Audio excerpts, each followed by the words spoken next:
नई Delhi old pension scheme. केंद्र सरकार ने एक महत्वपूर्ण कदम में सभी राज्य सरकारों को निर्देश दिया है कि वे उन अखिल भारतीय सेवा कर्मियों को एक बार का विकल्प दे सकते हैं जो राष्ट्रीय पेंशन योजना के कार्यान्वयन के लिए अधिसूचना से पहले विज्ञापित रिक्ति में शामिल हुए थे, यानी 22 दिसंबर 2003, और जो लोग 1 जनवरी 2004 को या उसके बाद सरकारी सेवा में शामिल होने पर एनपीएस के अंतर्गत आते हैं, उन्हें पुरानी पेंशन योजना के प्रावधानों के तहत कवर किया जाएगा। एकमुश्त विकल्प का फायदा उठा सकते हैं कर्मचारी। इसमें कहा गया है कि इच्छुक कर्मचारी 30 नवंबर तक इस एकमुश्त विकल्प का लाभ उठा सकते हैं।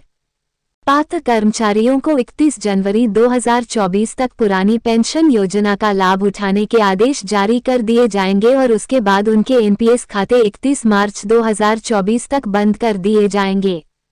कार्मिक और प्रशिक्षण विभाग ने सभी राज्यों और केंद्र शासित प्रदेशों के मुख्य सचिवों को 13 जुलाई को लिखे एक पत्र में कहा, एआईएस अधिकारी जिन्हें किसी पद या रिक्ति के खिलाफ नियुक्त किया गया है जिसे पहले भर्ती के लिए विज्ञापित या अधिसूचित किया गया था, एनपीएस की अधिसूचना की तारीख यानी 22 दिसंबर 2003 और जो 1 जनवरी 2004 को या उसके बाद सेवा में शामिल होने पर एनपीएस के तहत कवर किए गए हैं, उन्हें एआईएस अखिल भारतीय सेवा डीसीआरबी नियम 1958 के प्रावधानों के तहत कवर करने के लिए एक बार विकल्प दिया जा सकता है। पत्र में ये भी कहा गया है कि सिविल सेवा परीक्षा 2003, सिविल सेवा परीक्षा 2004 और भारतीय वन सेवा परीक्षा 2003 के माध्यम से चयनित एआईएस के सदस्य इन प्रावधानों के तहत कवर होने के पात्र हैं।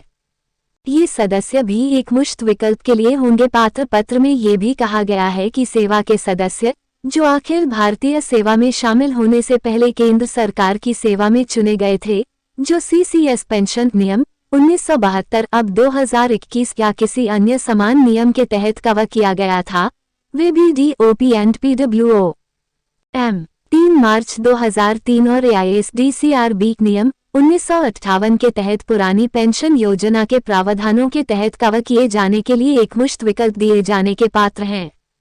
राज्य सरकार के समक्ष रखा जाएगा विकल्प। पत्र में कहा गया है कि यह स्पष्ट किया गया है कि एक सेवा से दूसरी सेवा में गतिशीलता निरंतर सेवा और तकनीकी इस्तीफे के अधीन है। इसमें यह भी कहा गया है कि इन निर्देशों के अनुसार सेवा के सदस्यों की ओर से प्रयोग किया गया विकल्प उस राज्य की सरकार के समक्ष रखा जाएगा जिसके कैडर में सेवा का सदस्य आता है।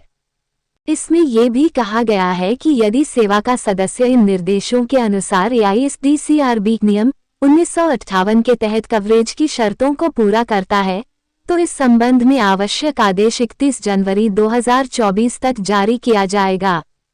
परिणामस्वरूप सेवा के ऐसे सदस्य का एनपीएस खाता 31 मार्च 2024 से बंद कर दिया जाएगा।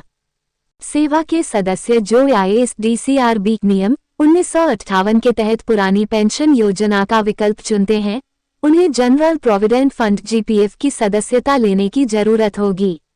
राजस्थान, छत्तीसगढ़ में लागू हो चुकी है पुरानी पेंशन। राजस्थान, छत्तीसगढ़ और हिमाचल प्रदेश की कांग्रेस सरकारें पहले ही राज्य में पुरानी पेंशन योजना लागू करने की घोषणा कर चुकी हैं। कांग्रेस ने कर्नाटक विधानसभा चुनाव के लिए भी ओपीएस को एक अहम मुद्दा बनाया है और सत्ता में आने पर मध्य प्रदेश में भी इसे लागू करने की घोषणा की है।